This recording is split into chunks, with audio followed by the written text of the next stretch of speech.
Capacitance, इसके बारे में डिस्कस कर रहे हैं हम लोग, जिसका आज लेक्चर नंबर है 9। जो बच्चे रेगुलर क्लास कर रहे हैं उन्हें लेक्चर पार्ट 1 पार्ट 2 इसका सारा सबका मतलब पता है। और वो लेक्चर नंबर आज 9 में क्या डिस्कस करने वाले हैं, समांतर प्लेट संधारित्र की धारिता। जब प्लेटों के बीच परावैद्युत सामर्थ्य हो तब हम लोगों को समांतर प्लेट संधारित्र की धारिता निकालनी है। कल हम लोगों ने समांतर प्लेट संधारित्र की धारिता निकाल ली थी, तो इसको आज हम लोग बेसिक से पढ़ेंगे, बिल्कुल अच्छे से पढ़ेंगे, बहुत सारी बातें भी करेंगे। और एक सभी से भाई माफी चाहता हूं, तो मैं क्लास लेट से आया, लेकिन आप लोगों के वर्क के लिए ही थोड़ा सा 10 मिनट में लेट हो गया। इसके लिए मैं तहे दिल से माफी चाहता हूं आप सभी से, और आप सभी माफ करेंगे क्योंकि थोड़ी सी दिक्कत आ गई थी। हालांकि मैं पहले से आ गया था, बट पूरा पीडीएफ मच्छर के टकराने से फिर से वापस चला गया और रीडू करते करते मैं आया, बट फिलहाल फिर से मुझे सारे पीडीएफ को लगाना पड़ा। कोई दिक्कत नहीं प्यारे बच्चों, आप सभी लोग तैयार हो क्लास को एंजॉय करने के लिए, एंजॉय के साथ पढ़ने के लिए। मतलब किसी भी चीज को हमें बोझ नहीं समझना है। आप लोग 12th के स्टूडेंट हो तो आप सभी लोग बहुत अच्छे तरीके से मेहनत कर रहे होगे अपने माँ बाप के सपनों को पूरा करने के लिए, क्योंकि आप ही वो रास्ता हो जो अपने माता पिता के सपनों को साकार कर सकते हो। स्वयं के सपने तो अपने आप साकार हो जाएंगे जब आपके माता पिता खुश रहेंगे, आपके घर खुश रहेंगे, आपके पास पड़ोस आपको देख करके खुश हो जाते हैं। क्योंकि खूबसूरती इंसान की चेहरे से नहीं, उसके बनावट से नहीं, बल्कि उसकी कामयाबी से होती है। इस बात को हमेशा याद रखिएगा। इंसान की खूबसूरती ये तब नहीं है कि जब वो ऑटो से आ रहा है, खूबसूरत, बहुत खूबसूरत इंसान है, लेकिन वो ऑटो से उतरा उसे लोग नहीं पहचानेंगे। लेकिन आपके सर पर कामयाबी का ताज है, आपके शरीर पर कामयाबी का लिबास है, तो आपसे बेहतरीन और आपसे खूबसूरत कोई नहीं होगा। फिर आप चाहे ऑटो से आइए या BMW, फॉर्च्यूनर, ऑडी जैसे कारों से आइए, तब भी आपको उतना ही सम्मान मिलेगा प्यारे बच्चों। तो इस बात को हमेशा याद रखिएगा। जिंदगी में कुछ बड़ा करना है, कामयाब बनना है, सफलता प्राप्त करनी है, और इसके लिए जी जान लगा के मेहनत करनी है। हमें वो पुरानी पद्धतियां छोड़ देनी है कि हम ऐसे थे, क्या थे, अपने पीछे के जीवन के फ्लैशबैक को नहीं देखना है। एकदम जुनून के साथ तैयारी करनी है, एकदम जोश के साथ तैयारी करनी है। निश्चित रूप से आप सफल होगे प्यारे बच्चों। तो स्वागत करते हैं आज की इस शानदार क्लास में। Good evening my dear all, good evening मेरे प्यारे बच्चों, मेरी बच्चा पार्टी, मेरे टीपू सुल्तान, सभी का स्वागत करते हैं। एंजॉय सर का दिल खुला हुआ है, आज की एनर्जी कुछ ज्यादा है और एनर्जी आपके पास भी होनी चाहिए। बहुत कुछ आज आपको बताने वाला हूं। कुछ बच्चों के कमेंट्स थे कि सर नोट्स नहीं मिला है, हैंड रिटन नोट्स कैसे बनाएं, और अभी आपका हैंड रिटन नोट्स आया नहीं है। उन सभी बातों के बारे में डिस्कस करूंगा, और हैंड रिटन नोट्स और ऑब्जेक्टिव क्वेश्चन, सब्जेक्टिव क्वेश्चन कैसे आपको प्रोवाइड कराए जाएंगे, उन सभी बातों के बारे में भी मैं आज डिस्कस करूंगा। और आप सभी से बात, सर आज अपना वचन तोड़ दिए हैं। देखिए एक कमेंट किया है ऋतुराज जी ने, सर आप अपना वचन तोड़ दिए हैं कि आप जो है पीडीएफ नहीं भिजवा पाए हैं। आपको मैं पीडीएफ अपने मोबाइल पे मैं दिखा सकता हूं फिलहाल कि पीडीएफ बना हुआ है और मैं आपको भिजवा सकता हूं। लेकिन प्यारे बच्चों, मैं आज आपके बात करने के लिए मैं आया। चलो मैं दिखा देता हूं भाई, कहे लिए आपका है, मैं आपको दिखा दूं। आपका पीडीएफ मेरे पास है, आपका पीडीएफ प्यारे बच्चों मेरे पास है, दिक्कत नहीं है। प्यारे बच्चों ये है आपके पीडीएफ, ये ऑब्जेक्टिव क्वेश्चंस और नोट्स, हैंड रिटन नोट्स तो दिखा ही चुके थे आपको। ये सब्जेक्टिव क्वेश्चन, ये लघु उत्तरीय प्रश्न और दीर्घ साथ में पूरा है, ठीक है। अच्छा, बात करते हैं क्या हम आप लोगों के लिए रणनीति बनाने के लिए आए हैं। कुछ चीजें आपसे बात करनी है, वो डिस्कस। सबसे पहले तो सभी का स्वागत करते हैं और सभी से बातचीत करेंगे, बहुत ही इंपॉर्टेंट, कोई भी क्लास छोड़ के जाएगा नहीं। और आपको कमेंट्स भी करके बताना है कि आप कैसी तैयारी करना चाहते हो। स्वागत करते हैं प्यारे बच्चों, नमस्कार सभी को, नमस्तुभ्यम, बहुत तहे दिल से शुक्रिया आपके क्लास में ज्वाइन होने के लिए। जय श्री राम, राधे राधे, गुड इवनिंग, प्यार भरा नमस्कार आप सभी को। क्लास की शुरुआत करने से पहले आप सभी को मैं बताना चाहूंगा कि हम लोग नोट्स के बारे में थोड़ी सी बात कर लें, जो कि बहुत ज्यादा जरूरी है भाई। नोट्स आप लोगों को हमने कहा था कि कल हम देंगे। हाँ, एक चीज ये भी गलत है कि मैंने कहा था, हमेशा ये कहता हूं, क्योंकि कभी भी कुछ भी कमी हो सकती है, वो कमी आपके लिए सुधारने के लिए ही है। आज मैं जो बात करने वाला हूं वो कमी सुधारने के लिए। 99.9% ही हमेशा मैं वादा करता हूं, वचन देता हूं। इस बात को हमेशा याद रखिएगा, मैं झूठी, अगर अपने काम को मैं ईश्वर को साक्षी मान करके काम करता हूं, उस पॉजिटिव एनर्जी को अपने सामने साकार रूप में देख करके काम करता हूं, तो कभी भी मैं गलती करने की कोशिश, ज्यादा से ज्यादा काम करने की कोशिश करता हूं, लेकिन उसमें भी क्या बेहतरीन हो जाए, इसलिए मैं रुक गया आज आपसे बात करने।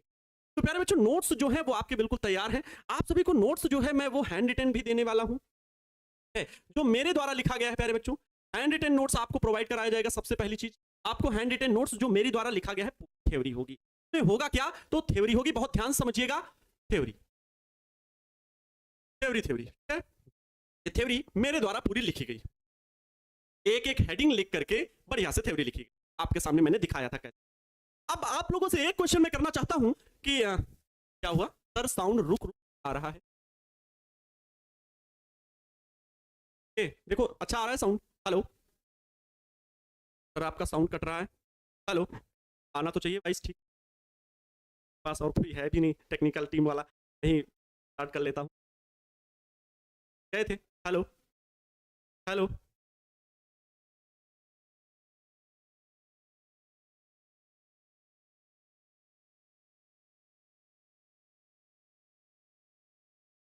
हेलो हेलो ठीक है। अच्छा, तो देखना वैसे वीडियो सही आनी चाहिए। थ्योरी की बात करें तो थ्योरी आपको प्रोवाइड कराई जाएगी। अब आप सभी से एक बात हम करना चाहते हैं कि आप लोग 70 में फिजिक्स के 70 में 70 प्राप्त करना चाहते हो, 30 नंबर तो आपका प्रैक्टिकल होगा प्यारे बच्चों।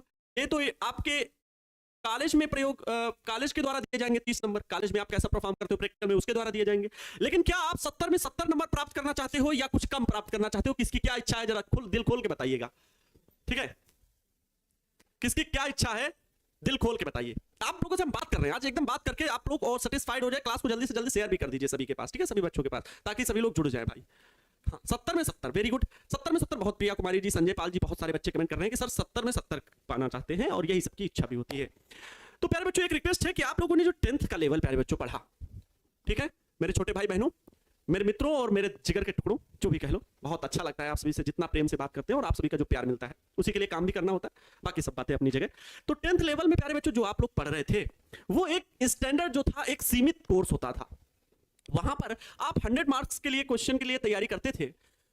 बहुत आसान भी नहीं था, बहुत कठिन भी नहीं था। इस साल के आप क्वेश्चन पेपर को देखिए और आप लोग अपने क्वेश्चन पेपर जो आप लोगों ने हाई स्कूल में दिया था जरा उसको देखना। आज के 2 साल मतलब 1 साल पहले जो आपने क्वेश्चन पेपर दिया था हाई स्कूल पे और जो इस साल क्वेश्चन पेपर हाई स्कूल में जो हो रहा है उसका क्वेश्चन पेपर जरा मैच कराइए। आपको लगेगा कि इस साल क्वेश्चन मैथ्स हो गया, सोशल साइंस हो गया, और देखना जो साइंस आज हुआ है सभी के क्वेश्चन पेपर जो है ना थोड़ा सा मॉडरेट लेवल बनाया गया है, थोड़ा सा क्वेश्चंस का स्टैंडर्ड उठा दिया गया। प्रश्न वही है, प्रश्न सर लोगों ने जो कराए वही है। किसी भी कोचिंग इंस्टीट्यूट की मैं बात करूं, क्योंकि ये सिलेबस है, सभी लोग तो पढ़ाते हैं ना, पढ़ाने का तरीका अलग अलग होता है, मैं कितनी बार बताया। लेकिन जो क्वेश्चन पूछने का स्टैंडर्ड था, जो सर लोग पढ़ाते थे, उससे थोड़ा सा घुमा के पूछा है। क्वेश्चन को घुमा करके पूछने का, अभी मैं आपके लिए पीडीएफ रख रखा हूं, एक एक चीज बताऊंगा कि क्वेश्चन को घुमाने का तरीका क्या है, किस तरह से एक ही क्वेश्चन को घुमा के पूछ लेता है, इस चीज को मैं आपको बताऊंगा। लेकिन पहले उससे पहले मैं आप सभी से बात यह करना चाहता हूं कि आप सभी लोग वास्तव में 12th पढ़ रहे हो या सिर्फ फॉर्मेलिटी अदा कर रहे हो। तो आप अपने माता पिता के सपनों को बिल्कुल अच्छे से पूरा करना चाहते हो, उनके पैसों को सार्थक बनाना चाहते हो, उसमें गलती तो कोई नहीं करना चाहते हो, सभी का यही सपना है, तभी तो इतने बच्चे देख रहे हैं हमारे सामने, हमको डेडिकेट हैं, समर्पित हैं अपनी पढ़ाई को लेकर के। तो प्यारे बच्चों जो वो क्वेश्चन का लेवल होता था आज कई गुना ज्यादा क्वेश्चन का लेवल बढ़ गया है। 11th में जो हम लोग पढ़े तो उसमें क्वेश्चन हमें बोर्ड एग्जाम देना नहीं था, इसलिए हम लोग नॉर्मल वे में पढ़ते चले गए। लेकिन 12th में तो हम ऐसी गलती नहीं करेंगे ना। 12th मतलब 12th प्यारे बच्चों, ठीक है, ये इंटरमीडिएट एग्जाम है, इससे 2 साल ज्यादा, और 2 साल में तो बच्चा चलने लगता है, तो उस हिसाब से हमें देखना होगा। अब हमारे लिए जो बोर्ड पेपर बनेगा वो और अच्छा स्टैंडर्ड का बनेगा।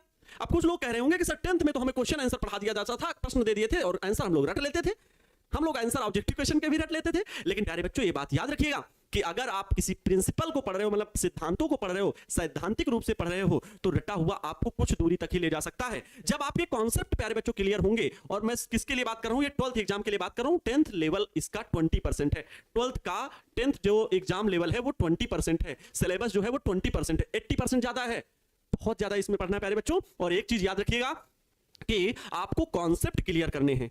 कॉन्सेप्ट मतलब क्या होता है सर? सिद्धांत, किसी चीज में क्या रूल अप्लाई होता है। न्यूटन के गतिविषयक नियम है तो उनके कॉन्सेप्ट को याद करना है, ना कि न्यूटन ने बताया लेकिन क्यों बताया या कैसे होता है ये नियम, कहां अप्लाई होता है। अगर इन बातों को आप नहीं पढ़ रहे हो, केवल रट रहे हो, तो फिर आप कुछ दूरी तक ही, अर्थात 70 में 70 कभी नहीं प्राप्त कर पाओगे, सिर्फ और सिर्फ 40-45 नंबर के बीच में रह पाओगे। और मैं आपको, देखो बात कड़वी लगती है जब सच बोला जाता है, लेकिन जब आपको हुनर आपके अंदर है, आपके अंदर वो काबिलियत है जो मैं चीज सिखाना चाहता हूं, और उस काबिलियत को आपको पहचानना पड़ेगा। मैं आपको 70 में 70 दिलाने का वादा करता हूं, प्राप्त करेंगे बिल्कुल, लेकिन इसमें भी मैं कह रहा हूं 99.9%, क्योंकि इसमें आपकी भी मेहनत है और मेरी भी मेहनत है, और उसमें कोई त्रुटि हो जाए छोटी बड़ी तो नहीं कह सकते, लेकिन 70 में 70 पाने की पूरी कोशिश करूंगा, दिलाने की पूरी कोशिश करूंगा, और आपको भी कोशिश करनी पड़ेगी। लेकिन अब तरीके क्या है उनको बहुत ध्यान से समझिए। मैं आपको जो नोट्स दूंगा वो हैंड रिटन थ्योरी भी दूंगा, ऑब्जेक्टिव क्वेश्चन भी दूंगा। अब बात इसकी हो गई, ठीक है।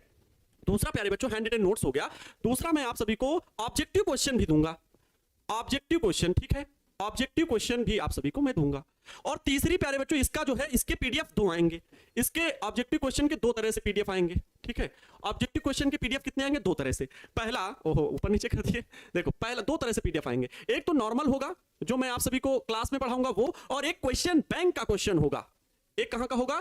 क्वेश्चन बैंक, मतलब पीडीएफ, वो जो ऑब्जेक्टिव क्वेश्चन होंगे वो मैं भर भर के आपको पीडीएफ देने वाला हूं। तीसरा प्यारे बच्चों, तीसरा पॉइंट है सब्जेक्टिव क्वेश्चन का।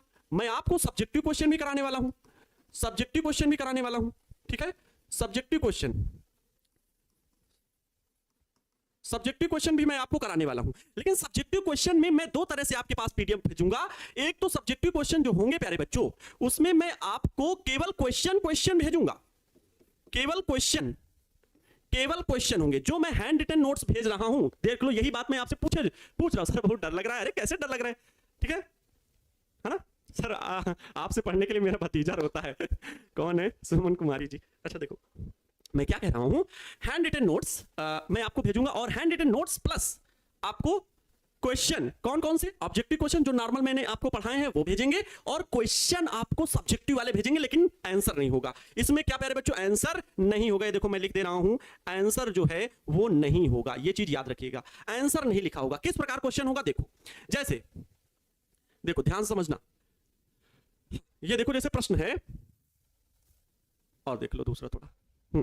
ये देखो, जैसे प्रश्न है, एक संधारित्र क्या है, इसमें निहित सिद्धांत को समझाएं। ये चैप्टर 2 का है। इसी तरह का पीडीएफ मैंने चैप्टर 1 का बनवा लिया है, तो उसमें क्वेश्चन लिखा होगा लेकिन आंसर नहीं होगा। और ये जैसे यहां पर है कि एक संधारित्र क्या है, इसमें निहित सिद्धांत को समझाएं, तो प्यारे बच्चों इसका आंसर देखो, मैं आपको बता रहा हूं, जो मैंने आपको थ्योरी में पढ़ाया है वही है। संधारित्र कल मैंने ये बताया था, कल क्या मैंने ये संधारित्र की परिभाषा बताई थी, ठीक है? तो इसको आपको लिखना, ये चीजें नहीं लिखनी, ये तो समझाने के लिए लिखा था। ये इतना आंसर हो गया। और दूसरा प्यारे बच्चों, संधारित्र का सिद्धांत ये लिखना है। ये दोनों हेडिंग इसी प्रश्न में लिखना है। किसमें? जो मैंने अभी आपको बताया, जो मैंने अभी आपको बताया उसी प्रश्न में लिखना है। ये इसमें निहित सिद्धांतों को समझाइए, ये प्रश्न आपका हो जाएगा।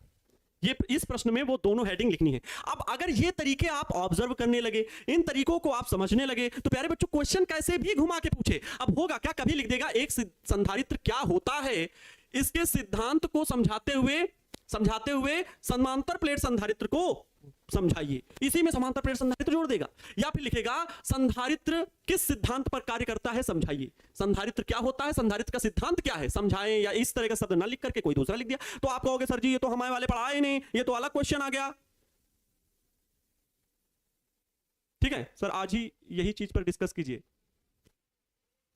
बिल्कुल सही। देखो, कुछ अच्छे समझदार बच्चों का यही काम है कि डिस्कशन भी बहुत जरूरी है, कि हम पढ़ जिस चीज के लिए रहे हैं वो कैसे पढ़ें, बहुत ज्यादा जरूरी है। और मैं इस पे प्रॉपर वीडियो बनाने के लिए कह रहा हूं, लेकिन प्यारे बच्चों इतना बिजी हो जाता हूं मैं चलो छोड़ो, वो अपने बारे में ज्यादा बताना लगता है कि सफाई देना होता है। बट मैं बाइक से वहाँ रायबरेली, लखनऊ, ये जिले हैं, वहां से होते हुए प्रयागराज, वाराणसी, बुलेट बाइक से यहाँ तक का सफर था, पटना तक का, बिहार में। ठीक है, आप लोग को पता है हम यूपी से हैं। तो घर गए थे किसी इमरजेंसी वर्क से, और फिर इमरजेंसी वापस भी होना पड़ा। ठीक है, ट्रेन, और ये नहीं, बहुत लंबा सफर हो गया। हालांकि स्टे करके आए हैं, रुक करके, बहुत रिस्क होता है, कभी भी लॉन्ग टूर पे नहीं चलना चाहिए। ठीक है, और बाइक का जो था, उस पर ट्रेन के माध्यम से जो आ सकती थी, उसमें प्रॉब्लम हो रही थी, इस वजह से थोड़ा सा जल्दी आना पड़ा। खैर कोई दिक्कत नहीं, हम लोग सही सलामत अच्छे से आ गए हैं, इसकी कोई दिक्कत नहीं। लेकिन वो थकावट अभी भी आंखों में दिख सकती है। कल बहुत ज़्यादा थके हुए थे, कल मैं 2:30 बजे आया था दिन में। हाँ, और ट्रैफिक बहुत ज़्यादा होता है, जानते ही हैं, इस वजह से बड़ा रुक के चलना पड़ता है। तो इस वजह से आप सभी की दुआएं, जिम्मेदारियां साथ में रहती हैं, तो कुछ दिक्कत नहीं है, सही समय पर सही समय से आपके पास है। एक संधारित्र क्या है, इसमें निहित सिद्धांतों को समझाइए। तो ये प्रश्न पूछने के तरीके जो हैं वो हमें सीखना होगा, और इनके आंसर देना आपको आना चाहिए। और जब आंसर देने का तरीका आप सीख जाओगे प्यारे बच्चों, तो आपको कोई भी ताकत नहीं रोक सकती कि आप ये 70 में 70 ना ले आओ। ये जो मैं बात कर रहा हूं, इसको बड़े हृदय से लीजिएगा, एकदम दिल में उतार करके लीजिएगा, और वो एनर्जी के साथ लीजिएगा। जो बच्चा ये लग रहा है ना कि मैंने तो 11th नहीं पढ़ा, मैंने 10th सही से नहीं पढ़ा, मेरा 11th निकल गया, तो मैं क्या करूंगा, मेरे पास तो रटने के अलावा और कोई ऑप्शन नहीं है, तो ऐसा नहीं है। तरीके सीखो, और रटना तो धीरे धीरे आप उसकी भी आदत छोड़ने लगोगे। सीखो तो सीखने का प्रयास करो, रुको, ठहरो। ठहरा हुआ जल जो होगा, कुछ देर के लिए अगर बहते जाएंगे तो सीधे समुद्र में मिल जाएंगे, है ना। कभी कभी ठहरना भी अच्छा होता है। मतलब ठहरने का मतलब यह है कि धीरे धीरे चलना, कछुए की चाल में चलना। कछुए की चाल से अच्छा पता क्या, लोग कहते हैं कि तेज गति से चलना वो बना देता है खरगोश को, तेज नहीं चलना चाहिए, ये बात नहीं है। उससे सीख हमें ये बस मिलती है, कॉन्टिन्यूअस चलना। कछुए और खरगोश वाली जो कहानी थी ना, उससे सीख हमें ये नहीं लिखना चाहिए कि धीरे नहीं चलना चाहिए, तेज नहीं चलना चाहिए, ये गलत बात है। आप तेज तेज भी चल सकते हो, लेकिन कॉन्टिन्यूअस। उसकी कहानी की सीख ये है हमें कि कॉन्टिन्यूअस चलना चाहिए। गलत लोग बता देते हैं कि धीरे चल रहे थे हमेशा, तेज चल रहे थे, ऐसा बात नहीं है। तेज भी चल सकते हैं, धीरे भी चल सकते हैं। कहानी का अर्थ ये था कि हमें कॉन्टिन्यूअस चलना चाहिए। तो हम कॉन्टिन्यूअस अगर चलते रहे प्यारे बच्चों, जो कमजोर बच्चे भी हैं वो भी 70 में 70 तो नहीं कह सकते, क्योंकि बहुत चीजें उन्होंने मिस की हैं, लेकिन हम 50 तक तो पहुंच सकते हैं। और जब 50 नंबर ये आ गए और 30 नंबर ये हो गए, तो प्यारे बच्चों क्या हो गया, क्या 80 नंबर 80% प्लस नहीं आ सकते? और जो हम लोगों का सपना है 95% प्लस लाने का, तो क्या वो सपना साकार नहीं होगा 70 में 70? अब सबके 70 में 70 तो नहीं आएंगे, लेकिन किसी का 68 आया, किसी का 67 आया, 70 में 30 ये जुड़ के प्रैक्टिकल वाले 100 हो गए। वो 97 हो गए, 98 हो गए। और नो डाउट मेरे बच्चों ने ये किया भी है। आप लोगों में से ही बहुत सारे पिछले वर्ष के बच्चे पढ़ चुके हैं, 5-6 साल का पिछला एक्सपीरियंस रहा है, तो उन बच्चों की मदद जो है हमेशा चलती रही है ना। उन लोगों ने वो करके दिखाया कि ये 98, 97, 96, 95 बहुत मैक्सिमम बच्चे, मतलब अगर 300 बच्चा ऑफलाइन में था, 200 बच्चा 300 बच्चा वही ऑनलाइन में भी कहीं से जुड़े थे, तो वो सभी से मिला करके मतलब 1500 जो बच्चे हुआ करते थे उनमें से लगभग 30-40 बच्चे 95 प्लस लाते थे, मतलब 95। और फिर 90 प्लस की जो संख्या होती थी वो और 50-60 हो जाती थी। और फिर 80 प्लस तो मैक्सिमम बच्चे, बहुत बच्चे 80 प्लस तो मैक्सिमम रहते थे। तो ये मेरा पर्सनल एक्सपीरियंस रहा है प्यारे बच्चों, और इसमें कोई संदेह नहीं कि हम लोग वैसा प्रयास आप लोग के साथ भी नहीं करेंगे, और आप लोग भी ऐसा नहीं है कि आप लोग ये प्रयास नहीं करोगे। मुझे पूरी उम्मीद है आप लोग इस सपने को साकार करने के लिए जी जान लगा दोगे और जी तोड़ मेहनत करोगे कि आप सभी लोग जो है वो 70 में 70 वाला जो सपना है इसे आप लोग कंप्लीट करोगे। इस चीज को आप लोग बिल्कुल कंप्लीट करोगे, ठीक है, कोई दिक्कत नहीं होगी। हम लोग अच्छा करेंगे, बहुत अच्छा करेंगे। हमेशा पॉजिटिव वे में सोचना है, पॉजिटिव सोच के साथ काम करना है। क्या होता है क्या नहीं वो तो बात की बात है। राहें जहां तक जाती है राहगीर वहां तक जाएगा। तुम दरिया से क्या पूछ रहे हो, नीर कहां तक जाएगा। अरे खेस धनु की डोर निशाना साधो अपनी मंजिल पर, बाकी बाद में देखेंगे कि तीर कहां तक जाएगा। तो हमारा निशाना तो यही होगा कि हम लोग 70 में 70 प्राप्त करें फिजिक्स में, और 95+ % से ज्यादा लाके आए। जो बच्चे कमजोर हैं, जिनका बेसिक थोड़ा सा कमजोर है, जिन्होंने 11th को स्किप कर दिया या first year is the rest year में निकाल दिया, कोई दिक्कत नहीं है। हम लोग उन बच्चों के लिए भी मेहनत करेंगे, ज्यादा बड़ी बातें ना करते हुए, क्योंकि बड़ी बड़ी बातें करना हमेशा नुकसानदायक होता है। जब उम्मीदें आप ज्यादा खुद से लगा लेते हो तो आपको नुकसान पहुंचाता है। तो इसलिए हम उन बच्चों के लिए ये नहीं कहेंगे कि 95% प्लस, लेकिन वो 75% प्लस जरूर ला सकते हैं, ठीक है, जरूर ला सकते हैं। हम भी उनके साथ मेहनत करेंगे, जोड़ने का प्रयास करते हैं खुद से छोटी छोटी चीजों से। अब बात ये रही कि सर एक तरह से पीडीएफ तो आप ये दोगे, नोट्स जो है वो एक तरह से हैंड रिटन, ऑब्जेक्टिव, सब्जेक्टिव, और सब्जेक्टिव में केवल क्वेश्चन आपके पास जाएंगे। लेकिन ये दूसरा चैप्टर चल रहा है, फिर तीसरा चैप्टर चलेगा, फिर आपके जैसे सेंटअप एग्जाम हुए या 3-4 चैप्टर खत्म हो गए, तब हम लोग बीच बीच में, क्योंकि छोड़ तो देंगे नहीं कि फर्स्ट चैप्टर अब छूट गया तो बाद में मैराथन क्लास हो गई, वन शॉट क्लास हो गई, बीच बीच में लाते रहेंगे ना। तो उसमें से प्यारे बच्चों जो क्वेश्चन बैंक सॉल्यूशन होगा उसमें हम आप लोगों के लिए सब्जेक्टिव क्वेश्चन भी लेकर के आएंगे, क्वेश्चन भी आपको करवाएंगे, और साथ में आंसर भी आपको देंगे, साथ में आपको आंसर भी देंगे प्यारे बच्चों। अब बात को समझ में आ रही है हम क्या करने वाले हैं। क्वेश्चन भी मतलब फिर आपके पास जो आएगा, फिर जो आपके पास दूसरी पीडीएफ जब आएगी, जब दूसरी पीडीएफ आएगी प्यारे बच्चों, जब दूसरी पीडीएफ आएगी तो ना सिर्फ क्वेश्चन लिखा होगा बल्कि इसके नीचे आंसर भी लिखा हुआ आपको मिल जाएगा। तो आप, लेकिन अभी समय है खुद से करने का, अभी आपके पास समय है। खुद जब आंसर लिखोगे, ढूंढोगे, तो आपको मेहनत लगेगी, लेकिन सीखोगे, और सीखने के लिए मेहनत ही रास्ता है, इसका कोई शॉर्टकट नहीं होता है, ये जान लीजिए, ठीक है। सर ये यूपी बोर्ड के लिए भी इंपॉर्टेंट है, बिल्कुल, ठीक है। यूपी बोर्ड देखो सिलेबस सब सेम होता है प्यारे बच्चों, सिलेबस एक दो हेडिंग नहीं कह सकते, बाकी न्यूटन का नियम यहां भी पढ़ना है, न्यूटन का नियम अमेरिका में भी पढ़ना है, और वही 11th-12th में लगभग सब जगह होता है। कहीं का सिलेबस थोड़ा सा ज्यादा है, कहीं का सिलेबस थोड़ा सा कम है, बहुत ज्यादा डिफरेंट नहीं, मतलब 90% सेम है। 80 to 90% सभी जगह का सिलेबस सेम होता है, और 80-90% बाकी तो सब थोड़ा बहुत एक दो हेडिंग तो चलती है, उसका कोई दिक्कत नहीं, क्योंकि अब इंटर में इतना मेच्योर हो, है ना।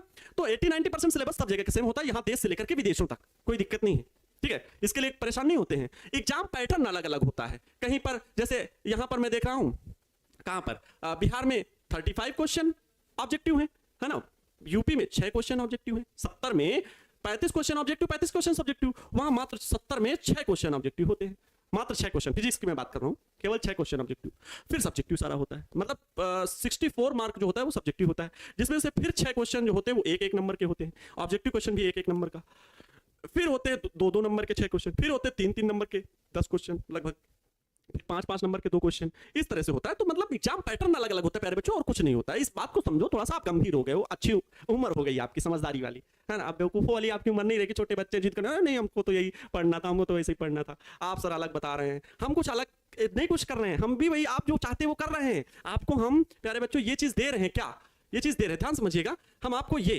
क्वेश्चंस और आंसर, लेकिन अभी पीडीएफ के साथ आपके पास केवल क्वेश्चन जाएगा, बात को समझना। अभी आपकी पीडीएफ में सब्जेक्टिव केवल क्वेश्चन जाएगा, ऑब्जेक्टिव का तो क्वेश्चन आंसर रहेगा ही रहेगा, लेकिन क्वेश्चन जो होगा उसका आंसर नहीं लिखा हुआ होगा। आंसर कुछ का लिख देंगे, ठीक है, कुछ का जो लगेगा मुझे वो मैं लिखवा दूंगा, ठीक है, कोई दिक्कत नहीं, लेकिन ज्यादा से ज्यादा क्वेश्चन का आंसर आपको खुद देना है, और उसी ये जो थ्योरी मैंने भेजी है इसी से छांट के आंसर आपको लिखना है। इसी से छांट के आंसर आपको लिखना है और फिर आपको देखना कितना मजा आएगा, आपकी नोट्स भी तैयार होगी। तो प्यारे बच्चों यहां पर बाद में मैं आपको ये क्वेश्चन आंसर भी करवाऊंगा जो आपके एग्जाम के लिए, मैं एग्जाम के लिए तैयार कराऊंगा, एग्जाम की तैयारी के लिए करूंगा, ठीक है। एग्जाम की तैयारी ये मैं इसलिए कराऊंगा क्योंकि तैयारी आपकी किसकी करनी है, एग्जाम की। तब एग्जाम से पहले हम लोग ये काम जरूर किया करेंगे, और एग्जाम से पहले नहीं, बहुत पहले इस चीज को ले आएंगे, 2-3 चैप्टर खत्म होने के बाद ले आएंगे, लेकिन अभी आपको ये काम करना है प्यारे बच्चों। क्या तैयार हो आप? अगर ये कमेंट मुझे मिल गया कि यस सर मैं 70 में 70 पाना चाहता हूं, 70 में 40-45 नहीं पाना चाहता हूं, इसलिए सब्जेक्टिव के साथ देखो जो पीडीएफ आपको भेजे गए हैं अभी तक वो पैनल पीडीएफ्स हैं, और अब आपके पास नोट्स का पीडीएफ आने वाला है।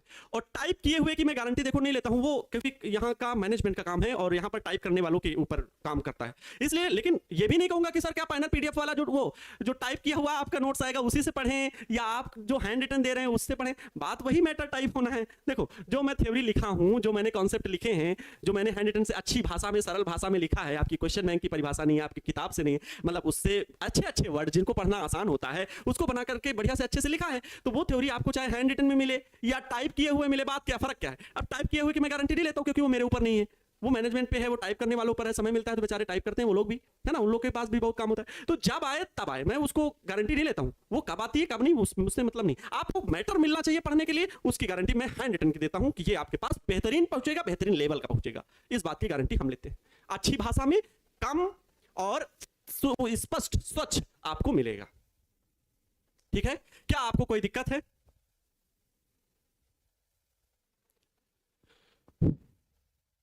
सर मैंने 11th नहीं पढ़ा है, 12th। कुछ बच्चों के हाँ ये कमेंट है कि सर 12th का मैंने लेक्चर जो है छोड़ दिए हैं, मतलब शुरू से नहीं पढ़ा है, अब उन्हें कब कवर करूं? तो देखो संडे की छुट्टी मिलती है, कवर करो, और डेली एक लेक्चर का एम एक्स्ट्रा बना लो तो कवर कर लो, नहीं तो प्यारे बच्चों बहुत दिक्कत हो जाएगी, उन बच्चों के लिए बहुत समस्या हो जाएगी जो बाद में ये मैटर सोचेंगे कवर कर लेंगे, क्योंकि उन्हें कुछ समझ में आने वाला नहीं है, बिल्कुल नहीं समझ में आने वाला है। जब आपको एक रास्ते में चला रहे हैं और हम पिछली रास्तों की बात करेंगे तो आपसे कहेंगे कि रास्ते में कितने पुल मिले थे, तो आप नहीं समझ पाओगे क्योंकि वो रास्ता आपने चले ही नहीं हो, मेरे साथ में वो रास्ता चले ही नहीं हो। इसलिए जो रास्ते पे हम लोग चल रहे हैं, जितनी भी बातें मैं कर रहा हूं कि ये पेड़ अमरूद का है, ये बरगद का है, ये पुल है, ये नदी है, ये सोन नदी, ये गंगा नदी, ये संगम है, ऐसे चलते हुए हम चले जा रहे हैं रास्तों पे, कॉन्सेप्ट ही तो सीख रहे हैं। बात समझो, एक यात्रा है, फिजिक्स की एक यात्रा है, तो उस यात्रा में हम लोग साथ साथ चल रहे हैं। लेकिन अब जो बच्चा यहाँ पर रास्ते में आगे वाले रास्ते से, हाईवे से यहाँ पर आ गए, हमारे साथ मिल गए, अब पूछ रहे हैं, हमने कहा कि बरगद का पेड़ याद है, और उस बरगद के पेड़ में ऐसे अमरूद लगता था, और आप कहें सर ये तो हमने सीखा नहीं, आपने कहाँ बताया था, कहाँ बरगद का पेड़ मिला था?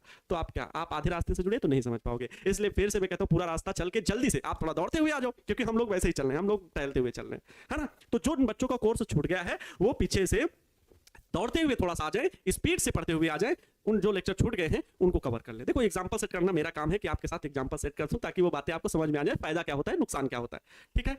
क्लियर है प्यारे बच्चों? सर पैनल पीडीएफ से नोट्स बना सकते हैं? बिल्कुल सर पैनल पीडीएफ से नोट्स बना सकते हैं, ठीक है। पैनल पीडीएफ बिल्कुल नोट्स बना सकते हैं, जो मैं पैनल पीडीएफ भेजता हूं उससे नोट्स हैंड रिटन बनाइए। क्वेश्चन और आंसर लिखने की आपको जरूरत नहीं है, यही थ्योरी पढ़िए। देखो थ्योरी जो है ना वो आपको अच्छे नंबर दिला सकती है, और केवल क्वेश्चन आंसर जो ये वाले हैं, जो इस तरह से क्वेश्चन आंसर रट के चले जाओगे, ठीक है। मान लो एक क्वेश्चन है आपके पास, ये संधारित्र की परिभाषा दे तथा एक मिश्रित परावैद्युत से संयुक्त युक्त समांतर प्लेट वाले संधारित्र की धारिता की गणना करें। ये वही क्वेश्चन है, कौन सा, जिसका आज हम लोग डेरिवेशन करने वाले हैं। समांतर प्लेट संधारित्र की परिभाषा दे, परिभाषा आपको याद है, अब फिर से मैं वही परिभाषा लिखूंगा जो आपको ये लिखाई गई है। देखो समांतर प्लेट संधारित्र, वो क्या लिखा हुआ है, संधारित्र की धारिता की परिभाषा दे, तो संधारित्र की धारिता की परिभाषा में आपको केवल यही लिखना है, ठीक है। ये संधारित्र संचित किया जा सकता है, ये संधारित्र की धारिता यही हो गई, और यहां पर आप सूत्र वही धारिता वाला C = Q/V लिख दीजिए, बस हो गया। यही संधारित्र की धारिता हो गई, C = Q/V, इतना। और संधारित्र का सिद्धांत लिखना है तो ये संधारित्र का सिद्धांत होता है, जब कहीं संधारित्र का सिद्धांत पूछेगा तब। और हम लोगों को देखो आज ये था, ये लिखा हुआ है समांतर प्लेट संधारित्र की धारिता जब प्लेटों के बीच परावैद्युत पदार्थ रखा हो। परावैद्युत पदार्थ का मतलब ही है कि यहां पर आंशिक रूप से कुछ पदार्थ रख दिया जाए, तो इसके लिए ये क्वेश्चन है, ये क्वेश्चन में ये परिभाषा थी मिश्रित परावैद्युत। देखो परावैद्युत पदार्थ मतलब परावैद्युत से युक्त। अब देखो क्वेश्चन की डिफिनेशन को, क्वेश्चन को अलग कर दिया, है ना। देखो इसी के नीचे और भी देते हैं, देखो ये भी है वही, नहीं ये वाला दूसरा है, देखो अच्छा ये, हाँ ये देखो यही है, ये देखो संधारित्र क्या है, फिर इसमें पूछा संधारित्र क्या है, प्रश्न को घुमा दिया, दोनों का उत्तर एक वही होगा। 8 नंबर और 9 नंबर दोनों प्रश्नों का उत्तर प्यारे बच्चों वही होगा, याद रखिएगा। 8 नंबर है कि संधारित्र क्या है, यौगिक परावैद्युत वाले समांतर प्लेट संधारित्र की धारिता के लिए एक व्यंजक प्राप्त करें। जो आज मैं डेरिवेशन कराऊंगा, अभी टाइम हो रहा है, बहुत ज्यादा करवा देते हैं, तो ये जो डेरिवेशन करवाऊंगा वो ये क्वेश्चन और ये क्वेश्चन 9 वाला नंबर क्वेश्चन, दोनों का उत्तर एक ही है, दोनों का उत्तर एक ही है। लेकिन आप कहोगे कि क्या मैं आपको दोनों में बार बार यही करवाऊंगा? ये तो रटने वाली बात हो गई, और ये आपको ज्यादा दूरी तक नहीं ले जा सकती। मैं पहले बता रहा हूं, जब थ्योरी पढ़ के आप आए नहीं हो तो केवल उत्तर, ये प्रश्न का उत्तर रट लोगे, कितने रटोगे? बोर्ड का दूसरा क्वेश्चन आ जाएगा तो फिर क्या? और बोर्ड ही नहीं प्यारे बच्चों, आगे आपको सीयूईटी एग्जाम देना है, कोई क्लैट करना चाहता है, कोई बीटेक करना चाहता है, कोई बी फार्मा करना चाहता है, कोई नीट एग्जाम क्लियर करना चाहता है। आप में से ही तो बहुत सारे बच्चे हैं। हाँ, तो आगे की फील्ड में तो दिक्कत हो जाएंगी। फिर आपको लगेगा आपका कैसा टीचर था जो आपको नहीं सिखाया, तो आपके कैसे टीचर थे जो आपको नहीं पढ़ाते थे? तो दिक्कतें हैं ना। इस वजह से प्यारे बच्चों इन बातों को समझिए। हाँ, तो आपको थ्योरी से पढ़ना है, और जो सब्जेक्टिव क्वेश्चन की मैं बात कर रहा हूं यहां पर जल्दी से बात कर लेते हैं। ये इनके क्वेश्चन आपके पास जाएंगे, आपको आंसर देना है। आपको कॉलिंग डिपार्टमेंट में ये कॉल करके नहीं कहना है कि सर जी वो क्वेश्चन का आंसर नहीं आया, खाली क्वेश्चनवा भेजा गया है, और क्वेश्चनवा भेजा गया है तो क्वेश्चनवा का आंसर भी भेजा जाएगा। लेकिन समय पर एक शिक्षक होने के नाते मुझे भी अपना काम करने दीजिए, आपको बेहतरीन बनाने के लिए। आप बेहतर हो, बिल्कुल बेहतर हो, कोई दिक्कत नहीं, कोई शक नहीं, ठीक है। खुद को अपना पॉजिटिव रखना कि हम बढ़िया हैं, बहुत बढ़िया। कोई कुछ बच्चे कमेंट कर रहे हैं सर 11th में छूट गया, सर मैं बहुत दिक्कत हो गई, ये वो, है ना, कोई दिक्कत नहीं। सर यूपीएससी में फिजिक्स लगता है, यूपीएससी में नहीं, हर एक एससी में फिजिक्स लगता है। फिजिक्स यूपीएससी में तो हर एक सब्जेक्ट आता है ना। आप अपना सब्जेक्ट फिजिक्स ही चूज करके, जो 350 नंबर का 350 नंबर का सब्जेक्टिव क्वेश्चन होता है, एक आपके सब्जेक्ट का आधार पर। लोग इतिहास लेते हैं, दर्शन शास्त्र लेते हैं, जो बीटेक वीटेक करके जाते हैं वो लोग कोई फिजिक्स ले लेता है, कोई केमिस्ट्री ले लेता है, कोई मैथमेटिक्स। एक सब्जेक्ट आपका स्वयं का होता है, तो वो सब्जेक्ट कोई भी लेकर के आप यूपीएससी में मेन सब्जेक्ट में बैठोगे तब। देखो फिजिक्स ऐसा सब्जेक्ट है जो आपकी सोच को विकसित करता है, एक बात याद रखिए। मैथ सब्जेक्ट ऐसा है जो आपके मस्तिष्क की स्पीड को बढ़ा देता है, कैलकुलेशन की क्षमता को बढ़ा देता है। फिजिक्स ऐसा सब्जेक्ट है, केमिस्ट्री ऐसे सब्जेक्ट है जो आपको सोचने पर मजबूर कर देते हैं। फिजिक्स तो ऐसा सब्जेक्ट है कि पंखा घूम रहा है तो क्यों घूम रहा है, कैपेसिटर लगा है तो आवेश को झोंक देता है, चार्ज क्या है, मतलब एक कोई भी आप न्यूटन लॉ 11th में भी सीखे, तो पहिया घूम रहा है तो कैसे घूम रहा है, सूर्य घूम रहा है तो कैसे, ग्रेविटी कैसे वर्क करती है। तो ये सिद्धांत को जब हम प्रिंसिपल को सीखते हैं तो हमारे सोचने व समझने की क्षमता में विकास होता है। हम अच्छा सोच पाते हैं, अच्छा समझ पाते हैं, अच्छा डिस्कशन कर पाते हैं। एक आप लोगों ने देखा और मैंने आप सभी को सिखाया भी, बताया भी, एक ग्रेट फिजिसिस्ट, एक ग्रेट फिलोसोफर भी होते हैं। और सभी फिलोसोफर, सभी दार्शनिक, देखा होगा बहुत सारी मोटिवेशनल बुक में लिखा रहता है कि कर्म करने से ही आपकी क्षमता का विकास होता है। न्यूटन, ऐसे मैं एग्जांपल ले रहा हूं, अल्बर्ट आइंस्टीन, ये क्यों लिखा हुआ है? क्योंकि वो लोगों में सोचने व समझने की क्षमता बहुत अधिक होती है। एक साइंटिस्ट क्योंकि वो बना है, जो उसने सोचा समझा तभी तो विकास हुआ। तो जब आप फिजिक्स पढ़ते हो तो आप में सोचने की क्षमता का विकास होता है, अच्छे से आप डिसीजन ले पाते हो, कोई आपको बेवकूफ नहीं बना सकता। ठीक है, पढ़े लिखे, वैसे पढ़ना लिखना कोई भी सब्जेक्ट आप पढ़े लिखे, आप ये नहीं कह सकते अदर सब्जेक्ट की सर नहीं समझ रहे, क्या वैल्यू, सबकी वैल्यू अपनी अपनी जगह पर 100% है। सब एक दूसरे से सिमिलर है, कोई सब्जेक्ट बड़ा ज्यादा नहीं है, तराजू पे कुछ नहीं है। आपके इंटरेस्ट पर बेस होता है कि आप किस चीज में इंटरेस्ट लेते हैं, बस। किसी जगह का यूज वहां पर वो ज्यादा है, किसी चीज का यूज यहां पर ज्यादा है, बात ये है बस, और कोई दिक्कत नहीं है। ठीक है, आपसे जब ज्ञान की बात होगा तो एक इतिहासकार जितने अच्छे से एक्सप्लेन कर सकता है, क्या फिजिक्स वाला इतिहास की बातों को बता सकता है? नहीं बता सकता। अब लेकिन कहीं पर गाड़ी फंस गई है, ट्रक फंसा हुआ है और ट्रक को निकालना है, और वहां पर एक लकड़ी पड़ी हुई है, एक ईंटा पड़ा हुआ है, और उसमें से कहा जा रहा है आप कौन निकालेगा? तो इतिहास वाला जो पड़ा हुआ आदमी, वो आर्ट्स वाला, वो ज्यादा उतना सोच नहीं पाएगा। लेकिन फिजिक्स वाला कहेगा पटरा रख देते हैं, ईंटा रख देते हैं, जुगाड़ बना के सोचने व समझने की क्षमता का विकास हो जाता है। ये बस मैं इस बात को कह रहा हूं, और कोई दिक्कत नहीं। पूरा जो नोट्स बनाए हैं पूरा याद कर लेंगे तो एग्जाम में एक भी क्वेश्चन नहीं छूटेगा ना, बिल्कुल नहीं छूटेगा। फिर क्वेश्चन छूटेगा नहीं, एग्जाम हॉल में आपसे एक भी प्रश्न नहीं छूटने वाला। जो आपको नोट्स भेजा जाएगा, एक एक हेडिंग अच्छे से तैयार कर लेंगे तो एक भी क्वेश्चन नहीं छूटेगा, मैं आपको ये वादे के साथ कह सकता हूं। ठीक है, फिर इसमें मैं आपको ये कह सकता हूं भाई 70 में 70 ला सकते हो, 99.9 परसेंटाइल। देखो ये मैं हमेशा कहता हूं, देखो 0.1% तो डिटॉल भी नहीं मारता, जो कि केमिकल है, जो कि कह सकते हैं किसी को मार दो मर जाएगा आदमी, लेकिन वो चीज नहीं। हमें विश्वास रखना चाहिए अपने खुद पर, खुद की बातों पर, कि हम ऐसा करेंगे, बिल्कुल करेंगे, ऐसा कोई दिक्कत नहीं है। आप पूरा नोट्स याद करेंगे तो प्यारे बच्चों 70 में 70 लाए जा सकते हैं, कोई दिक्कत नहीं है। राइटिंग के नंबर आपके कट सकते हैं थोड़ा बहुत, वो अलग चीज है। ये सब कैसे याद करें? तो देखो याद करने के, प्रशांत कुमार जी कमेंट किए सर कैसे याद करें, तो याद करने के लिए आपको थोड़ा सा मेहनत करनी पड़ेगी। क्या याद करने के लिए? देखो एक्टिविटी के साथ याद करना होगा। दूसरी चीज, जैसे मैंने ये देखो बताया, जैसे देखो आपके सामने संधारित्र, कैपेसिटर क्या है, तो आपको एक चीज तो ये पता होना चाहिए, ये एक डिवाइस है, एक डिवाइस है जैसे यंत्र होते। अब इन चीजों को मैं हमेशा लेक्चर में बोलता रहता हूं कि ये संधारित्र क्या है, मतलब जब शुरू करता हूं तो आपको बताता हूं। अगर आपने लेक्चर नहीं पढ़े हैं अच्छे से, अभी हमको नहीं समझ पाए, हमको क्या किसी भी शिक्षक के तरीकों को नहीं समझ पा रहे हैं, तो इसका मतलब अभी आप शिक्षक की भावनाओं से जुड़ नहीं पाए हैं, थोड़ा सा ये भी कमी हो सकती है ना। कोई दिक्कत नहीं है, आप धीरे धीरे समझेंगे, कोई इसकी दिक्कत नहीं होने वाली। तो ये क्या है, हम बताते हैं कि संधारित्र एक डिवाइस है, बताया है। तो फिर आपको अब जब डिवाइस पता चल गया कि संधारित्र एक प्रकार का यंत्र है, जैसे मोबाइल है, मोबाइल से हम बात कर सकते हैं, जैसे टीवी है, टीवी में हम दूरसंचार माध्यमों से जुड़ सकते हैं, देश विदेश की खबरों को पढ़ सकते हैं, देख सकते हैं, मनोरंजन का साधन है एक। ठीक है, साइकिल क्या है, हम साइकिल से एक स्थान से दूसरे गंतव्य स्थान तक पहुंच सकते हैं। वैसे ही संधारित्र एक यंत्र है, एक डिवाइस है, जो एक ऐसी युक्ति है जिसमें चालक के आकार में बिना वृद्धि के, मतलब ये जैसे 2 कूलाम 2 लीटर की बाल्टी में 2 लीटर पानी आ सकता है, लेकिन उसके आकार में बिना वृद्धि किए उस पर पर्याप्त मात्रा में आवेश को संचित किया जा सकता है। मतलब ये चालक में आवेश जो संचित करना है तो उस चालक के आकार में बिना वृद्धि किए और अधिक मात्रा में आवेश संचित कर दिया जाए। जैसे एक बाल्टी में 5 लीटर पानी आ सकता है, लेकिन बाल्टी में हमने छेद कर दिया टुपुक से, और वो पानी बर्बाद नहीं हो रहा है, वो किसी एक ऐसे टब से जोड़ दिया जिसमें पानी डालते जाओ, कोई दिक्कत होने वाली नहीं। संधारित्र में क्या होता है, उसको एक प्लेट को पृथ्वी से ही तो जोड़ते हैं, तो हमने बाल्टी में छेद कर दिया, अब ऊपर से पानी डालते जा रहे हैं। 5 लीटर की बाल्टी तो कहते हैं भैया भर नहीं रहा है, और वो पानी कहां, क्योंकि छेद कर दिया जा रहा है, तो दूसरा पानी कहां जा रहा है, बर्बाद नहीं हो रहा है, वो एक ऐसी जगह पे जा रहा है जहां कितना भी पानी दो कोई दिक्कत नहीं होने वाली। तो एक ये डिवाइस है, एक युक्ति है। तो कहने का अर्थ है याद कैसे करें, तो जब तक आप उसके कॉन्सेप्ट को नहीं समझोगे और क्रिएटिविटी के साथ, एक्टिविटी के साथ नहीं पढ़ोगे, तो आपको याद करने में समय लगेगा, फिर आपको वो रटने जैसा होगा। याद करने के लिए आप उसके कॉन्सेप्ट को समझें, समझ कर पढ़ें और एक्टिविटी करें, उंगलियों को चलाएं। अच्छा ये ऐसे गालों पे थप्पड़ भी मार सकते हैं, मजाक कर रहे हैं, गालों पे थप्पड़ भी मार सकते हैं। थोड़ा सा क्रिएटिविटी, एकांत में पढ़ें, शांत होकर के पढ़ें, सीखने का, समझने का प्रयास करें। ठीक है सर, हमको एग्जाम से डर लग रहा है। बिल्कुल नहीं डरें, डर एक ऐसी चीज है जो आपको कमजोर बनाती है। डर इज डायरेक्टली प्रोपोर्शनल टू आपको क्या, कमजोर, ठीक है, या असफलता, आपको असफलता के नजदीक ले जाती है डर। ठीक है, डर, तो इसका तोड़ क्या है सर, इसकी दवा क्या है, इसका है आत्मविश्वास, या कह सकते हो विश्वास। ठीक है, विश्वास, ठीक, विश्वास कह लो या आत्मविश्वास कह लो, इज डायरेक्टली प्रोपोर्शनल टू सफलता। ठीक है, इज डायरेक्टली प्रोपोर्शनल टू सफलता। ये हमेशा चीजें याद रखें। क्लियर है प्यारे बच्चों, किसी को कोई दिक्कत? सर क्लास लेते पढ़ने का मन नहीं करता है, प्लीज सर कुछ बताएं। सर समझ जाते हैं बट लिखने का टैलेंट नहीं है। लिखने का टैलेंट आएगा बेटा, धीरे धीरे आपको काम करना है, लिख लोगे, ऐसा कोई दिक्कत नहीं है। निधि कुमारी जी लिख लेंगी, थोड़ा सा प्रयास करिएगा। सर आप हिंदी क्लास ना होगा क्योंकि एग्जाम खत्म हो गया है। हाँ एग्जाम खत्म हो गया, हिंदी का क्लास सर लेंगे, आप लोगों को पता है। प्रिंस सर की शादी, थोड़ा सा कुछ खबरी ले लीजिए, प्रिंस सर की शादी है, आपको पता है 6 मार्च को। ठीक है, प्रिंस सर की शादी जो है वो 6 मार्च को है। कब है? 6 मार्च को। तो उसकी तैयारी में भी थोड़ा सा लगेगा, लेकिन क्लास लेंगे, पहले ही लेंगे, 6 मार्च से पहले क्लासेस लेंगे, इसके लिए परेशान नहीं होना। हाँ आप लोग कहना है कि जैसे क्लास किसी का कमेंट आया कि सर ये होता है, सर विद कुर्बान पाती कर दीजिए।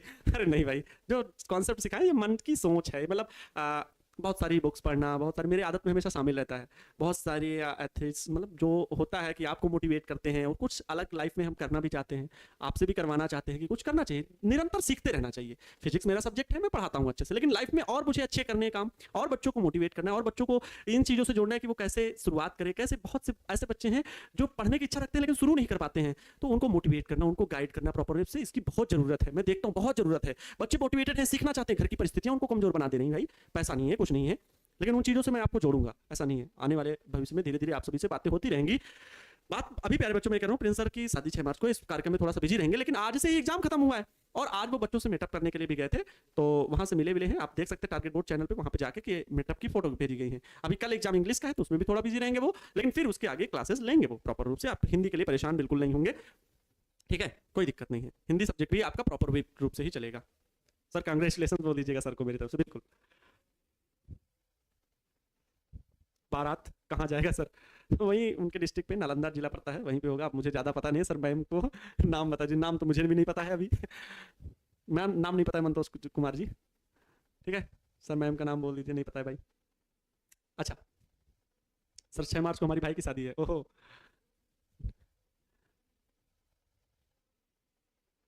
चलो ठीक है सर, आप 2025 में शादी करेंगे? कौन है भाई ये कौन है? राजू कुमारी क्या आप सर 2025 में आप शादी करेंगे? Love marriage? हो ऐसे भी? सर हमें बारात जाना है। बिल्कुल। कितने घंटे सर जी पढ़ना चाहिए? देखो पढ़ने की तो आपकी लिमिट है, आप कितना घंटे पढ़ सकते हैं वो आप पर डिपेंड करता है, आपको अपने खुद पर विश्वास होना चाहिए, लेकिन हाँ जिद्दी बन के पढ़ो, जिद्दी बनो। मैं आपसे ये जरूर कहूंगा, जिद्दी बनो। ठीक है, आप थोड़ा सा जिद्दी बनो, आप पढ़ोगे, बिल्कुल अच्छे से पढ़ोगे, कोई दिक्कत नहीं। ठीक है, जिद्दी बनना है आपको। क्लियर है? जिद्दी बनना है। ओहो, टाइम बहुत ज़्यादा हो रहा है प्यारे बच्चों, बहुत ज़्यादा टाइम हो रहा है, और आज की क्लास के लिए मैं क्या कहूँ, अब क्या बात करूँ, हो नहीं पाएगा डेरिवेशन। चलो बात सारी समझ में आ गई कैसे नोट्स, अच्छा नोट्स कैसे बनाना है थोड़ा सा जान लो। वैसे मैं वीडियोस भी इन पे बनाऊंगा, बिल्कुल बात करूंगा, ठीक है। नोट्स कैसे बनाने हैं इस पर भी मैं बात करूंगा। नोट्स कैसे बनाएं, नोट्स कैसे बनाएं इसका जवाब सुन लो। नोट्स कैसे बनाएं, कुछ बच्चों को लिखना नहीं आता है, कुछ तरीके थोड़ा सा स्पीड में आपको जरूर लिखना पड़ेगा। नोट्स कैसे बनाएं, एक बात हमेशा याद रखें कि नोट्स बनाने के लिए पहली चीज तो जितनी बातें हमारी चीज, पहले आप लोगों से कमेंट चाहता हूं कि क्या आप लोगों को जो बातें समझाएगी, किसी भी बच्चे को कोई भी डाउट है, कोई भी डाउट का मतलब जो चीज मैंने कहा है कि आपको क्वेश्चन आंसर खुद से लिखने उस बात में, अब ये नहीं कि सर जी एग्जाम से डर लग रहा है, ये सब नहीं लिखना है।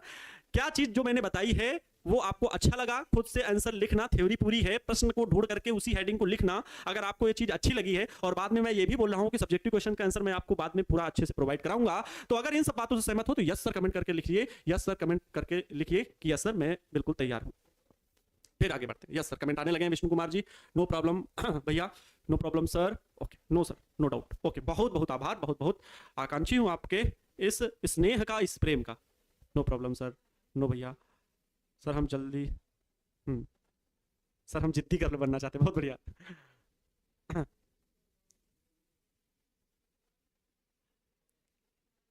Okay, yes sir, sir doubt बहुत है, एक ही है क्या? अच्छा, डाउट इस चीज से डाउट क्लियर हो गया ना कि कैसे हम पढ़ेंगे, थोड़ा सा थोड़ी बहुत डाउट क्लियर हुई, और बाकी मैक्सिमम बच्चों के sir I am ready, yes sir, yes sir, yes sir, no, okay, clear, okay, बहुत बढ़िया, ओके, चलो बहुत अच्छा, ठीक है। फिर तो नोट्स प्यारे बच्चों कैसे बनाएं, जो मैं पैनल पीडीएफ आपको भेजता हूं, नोट्स बनाने के लिए पैनल पीडीएफ इस्तेमाल करें। पैनल पीडीएफ आपको पढ़नी है, क्या पढ़ना है, पैनल पीडीएफ से आपको लिखना है सबसे पहली जरूरी चीज। पैनल पीडीएफ से आपको अपना नोट्स बनाएं, पैनल पीडीएफ से लिख करके, देख करके, लेक्चर जरूर अटेंड करें, लेक्चर देखें, ठीक है, लेक्चर आपको देखना पड़ेगा तब भी आप उस चीज को लिख पाओगे। दूसरे पॉइंट, नोट्स कैसे बनाएं, हर एक लेक्चर को देखें, ठीक है, कोई भी लेक्चर मिस ना करें, ठीक है, लेक्चर देखें पैनल पीडीएफ से।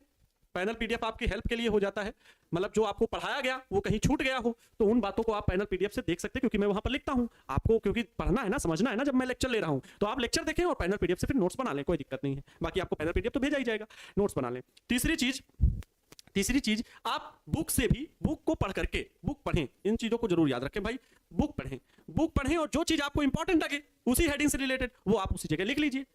जिस चीज हेडिंग से आपको जो चीज इंपॉर्टेंट लगे तो बुक से भी आप लिख सकते हैं, क्वेश्चन बैंक से भी लिख सकते हैं, कोई दिक्कत नहीं, ये सारी चीजें आपके लिए इंपॉर्टेंट है, ठीक है, ठीक है, ओके। तो बुक से पढ़ें और लेक्चर देखें, पैनल पीडीएफ से आप नोट्स बना सकते हैं। क्वेश्चन आंसर आपको इन्हीं से चीजों से, जो आपने नोट्स बनाई है उन्हीं से आप क्वेश्चन के आंसर दे पाएंगे, वो चाहे ऑब्जेक्टिव हो चाहे सब्जेक्टिव। देखो अगर आपकी थ्योरी कंप्लीट है ना तो ऑब्जेक्टिव क्वेश्चन कहीं से भी बनता है, बोर्ड बदल रहा है धीरे धीरे, ठीक है। आप सेंट्रल बोर्ड भी आपको सभी स्टेट बोर्ड को अपने अकॉर्डिंग लाना चाहता है कि भाई ऐसे करिए, क्योंकि स्टेट बोर्ड कहीं कहीं का बहुत ईजी पैटर्न है। वो लोग बच्चे क्या होता है, क्या वो डॉक्टर इंजीनियर वाले जो नेशनल लेवल पे एंट्रेंस टेस्ट होते हैं क्या बीट कर पाएंगे? नहीं बीट कर पाएंगे, क्योंकि उनको वो चीज सिखाई नहीं गई, वहां का एग्जाम टफ है। तो इस वजह से प्यारे बच्चों सेंट्रल बोर्ड जो है, सेंट्रल बोर्ड सबऑर्डिनेटेड एजुकेशन जो बोर्ड होता है जैसे सीबीएसई बोर्ड, तो वो प्यारे बच्चों क्या है कि वो अपने अकॉर्डिंग सभी स्टेट बोर्ड पे कह रहा है, इसीलिए कहते हैं एनसीईआरटी बुक सभी जगह चला दी गई है। अब आप कोई भी बुक पढ़ें एनसीईआरटी के अकॉर्डिंग ही होनी चाहिए, सभी स्टेट बोर्ड को कह दिया गया है। भारत सरकार ने सभी राज्य सरकारों को कह दिया है कि सभी किताबें एनसीईआरटी के अकॉर्डिंग होनी चाहिए, आप कोई भी चलाइए, कैसा भी एग्जाम पैटर्न रखिए, लेकिन एनसीईआरटी से हटके नहीं होना चाहिए, एनसीईआरटी के तरीकों से हटके नहीं होना चाहिए। तो इस वजह से प्यारे बच्चों मैं कह रहा हूं एग्जाम पैटर्न भी धीरे धीरे जो है वो हर जगह का लेवल जो है अलग अलग होता है। बिहार का अभी तक इजी था, लेकिन धीरे धीरे मॉडरेट करेंगे, स्टैंडर्ड करेंगे, हो सकता है 2025 में और कठिन बना दें। तो क्यों ना हम पहले से तैयार रहें, क्यों ना हम पहले से तैयार रहें, अपनी तैयारी को मजबूत रखें, और बोर्ड एग्जाम ही ना क्यों ना, मैंने क्या कहा आपको प्यारे बच्चों, इंटरेस्ट टेस्ट भी बीट करना है, मैं उस लायक आपको बनाऊंगा। इंट्रेंस टेस्ट भी आप सभी को बीट करना है और निश्चित रूप से आप बीट करोगे, ठीक है। खूबसूरती आपकी तभी बढ़ेगी जब आप सफल इंसान बनोगे। एक खूबसूरत इंसान बताया, आपको ऑटो से भी उतरेगा तो उसे क्या खूबसूरत जाना जाएगा? तब नहीं। लेकिन अगर आप कामयाब इंसान है, असली खूबसूरती कामयाबी से होती है, सफलता से होती है। उसे लोग अगर पैदल भी चलते हैं ना तो उसके पीछे लोग राहों में चल पड़ते हैं, ये होती है खूबसूरती।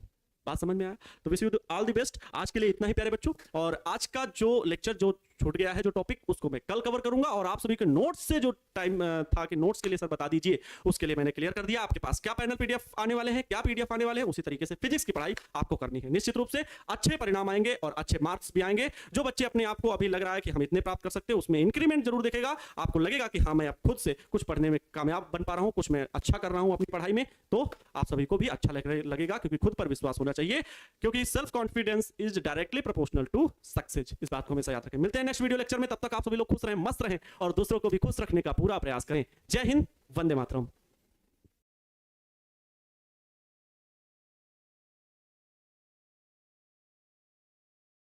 जय हिंद मेरे प्यारे बच्चों, क्या हालचाल, कैसे हो आप सब? बेहतर हो गए और आप सभी की पढ़ाई भी बिल्कुल बेहतरीन चल रही होगी। स्वागत करता हूं आज की इस शानदार, मजेदार और बेहद धमाकेदार क्लास में, जिसमें आज आप सभी लोग सीखने वाले हो क्लास 12th फिजिक्स से रिलेटेड जो चैप्टर नंबर 2 डिस्कस किया जा रहा है, स्थिर विद्युत विभव तथा धारिता मतलब इलेक्ट्रोस्टैटिक पोटेंशियल एंड कैपेसिटेंस। इसके बारे में डिस्कस कर रहे हैं हम लोग, जिसका आज लेक्चर नंबर है 9।